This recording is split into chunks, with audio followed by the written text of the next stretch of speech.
If you have ongoing exposure to controlling people, it's a virtual certainty that you're going to experience blurry boundaries, which is why I've created the extensive online course called This Is Me, Establishing Boundaries with the Controllers in Your Life. There's a link below that will give you all of the details, and I hope that you would find it therapeutic.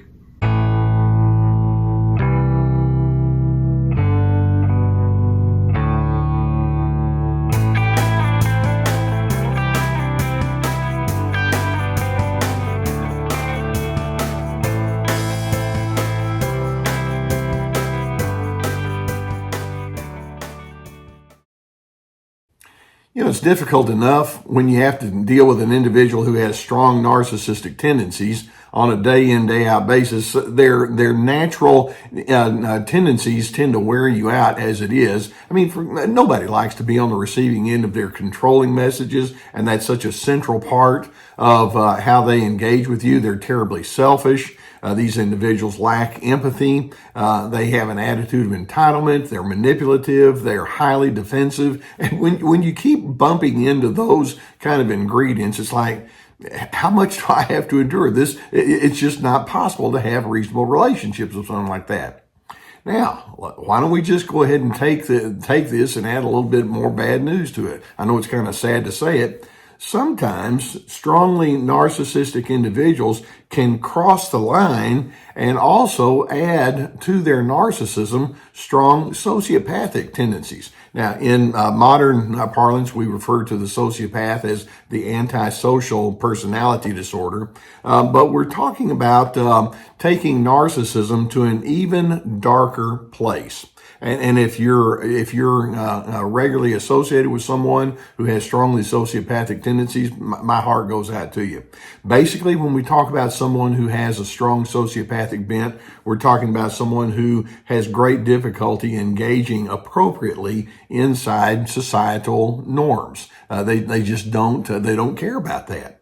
Now, I'm going to run through multiple indicators that can tell you if indeed you're dealing with someone who has this bent towards sociopathy. And then I want to talk with you about some of the understanding that you're going to need to hold on to as you realize what you're up against.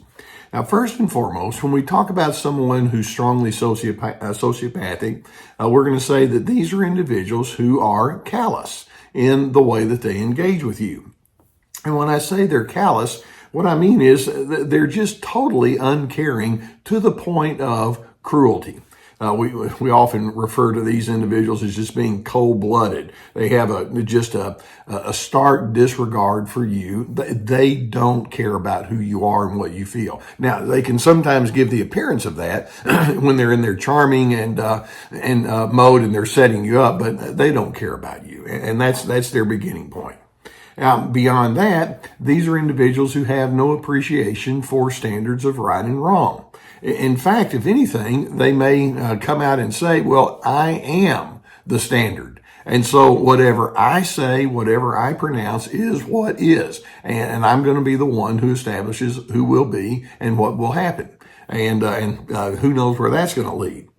Beyond that, with the sociopathic person, honesty is just for playing games. Honesty is optional. Truth to the sociopath is whatever I need it to be today. Now, yesterday, truth may have been this. Today, that doesn't work for me, so we're going to make up something else. And you never quite know exactly where they're coming from because they're constantly shifting what they say they believe and what is truly honest. Now, on top of that, then, you can see that they would have a natural predisposition to tell lies. Because they have no regard for truth, it's like, well, I'll just say whatever I need to say. Doesn't have to be correct, but if it suits my purpose in the moment, then that's what I'm going to do. How many of you have been associated with someone who just is like lying is first nature to them? They just don't care. Beyond that, then, you can see that it sets up other forms of deception.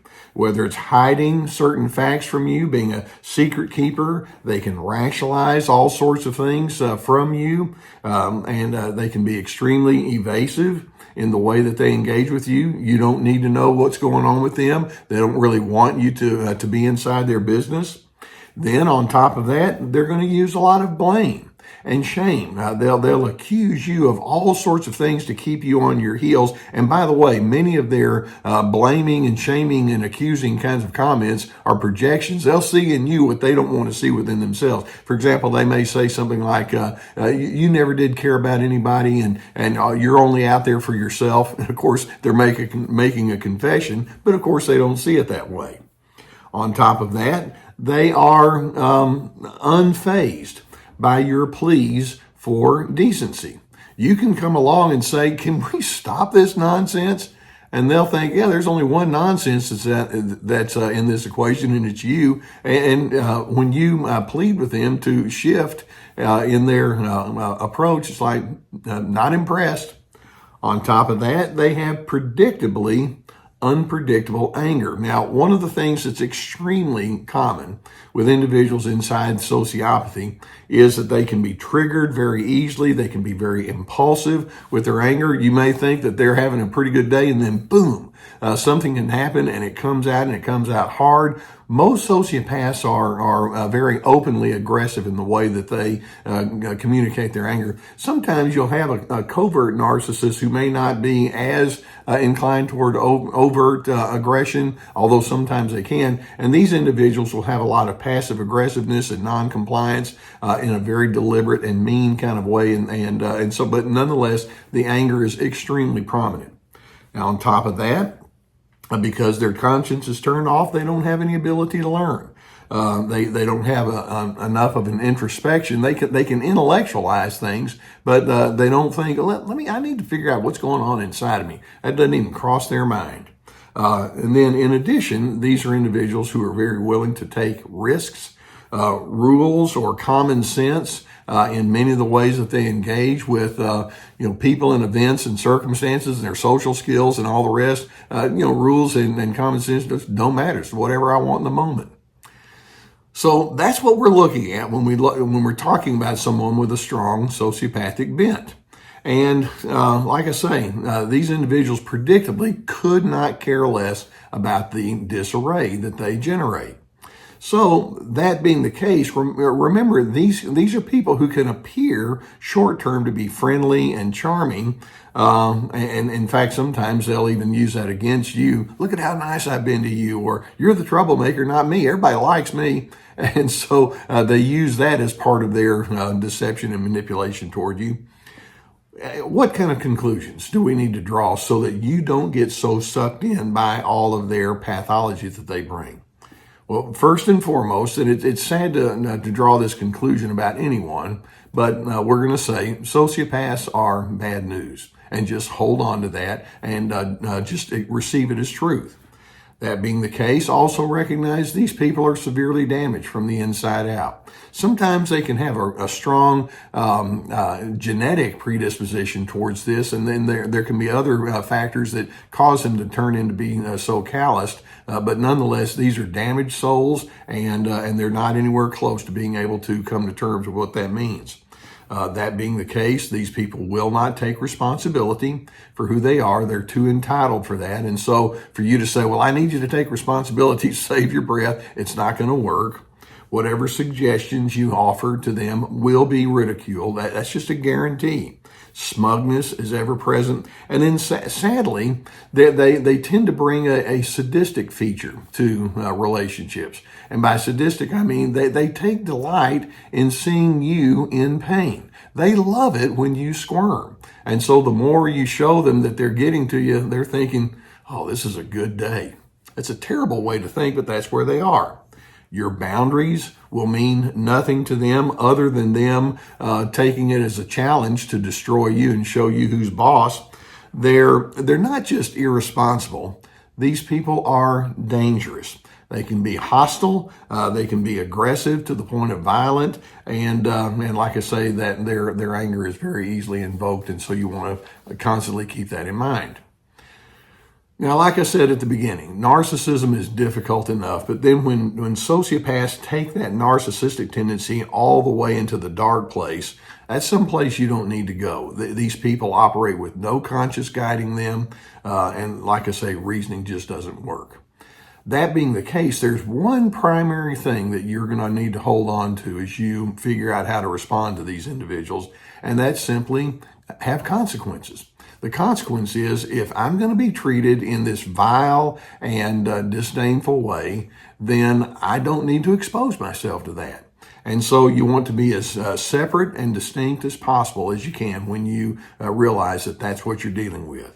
This can include your approach toward your own lifestyle coordination efforts. I don't need to coordinate much with them as much as possible, or project completion, just do things separately, even though they may be smart in certain kind of ways. What they bring to the equation isn't worth the trouble that it's going to be. Manage your money separately from them. Manage your social priorities separately from them. Manage your support group separately from them, and make sure that they are not going to be at the centerpiece of who you are and what your life is.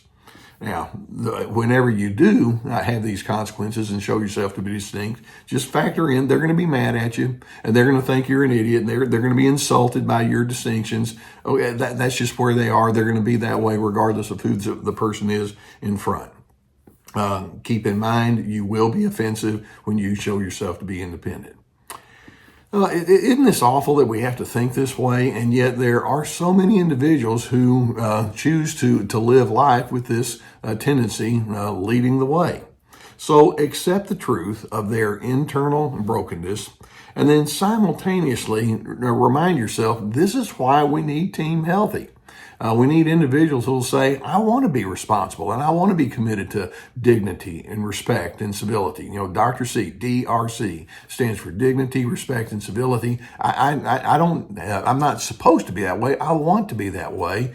That sociopathic narcissist says, phooey on all of that.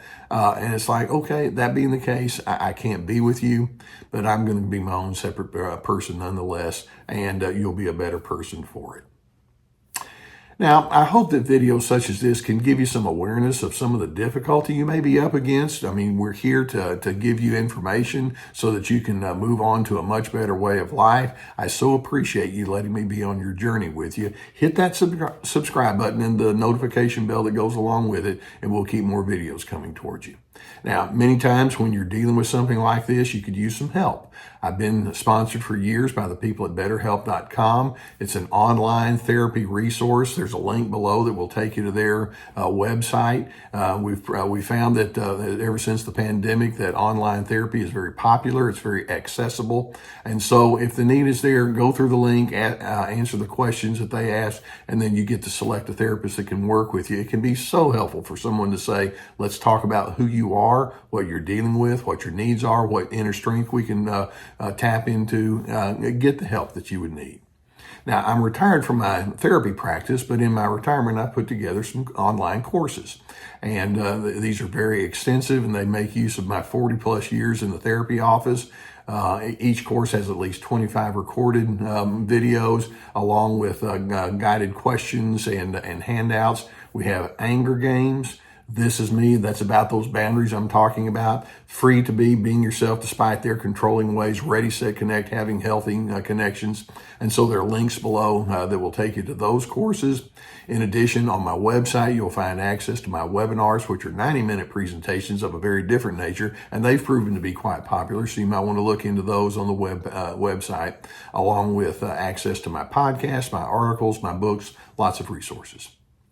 Now, narcissism itself represents the dark side of the human condition, and then sociopathy says, let's take it even further. It's pretty sad, but that's what we're dealing with. It's a very dark way of living, and the more you see it, I'm hoping you can realize, light repels darkness, and I want you to be a person of light, goodness and decency leading the way, because in the end, I'm hoping you can be a person that's more and more committed to the manner of life that's going to take you into your place of peace